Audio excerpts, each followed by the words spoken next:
Wendy catching a bass anytime, anywhere, any day off little crankbaits, yacht, banjos. You can even use lizards during spawn season. I'm not sure when the season is. Oh man, got right through his nose.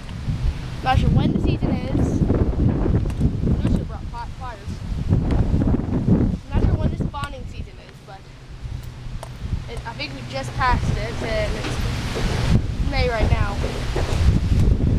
And this is a little privateering lake, so it's pretty good. We haven't stocked it in over a couple years. If he swings this, I'm in deep. Okay, I almost got the hook out of his mouth, finally. He just hooked up another one.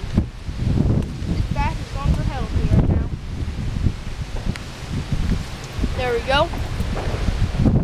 Little bass, windy day, and still a fun time fish. As you can see, I'm using a little X-Wrap minnow, dark colored.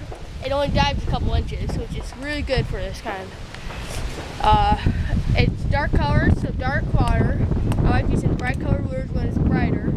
That's how you can catch any kind of fish, any day, on a windy day, or when it's rainy day.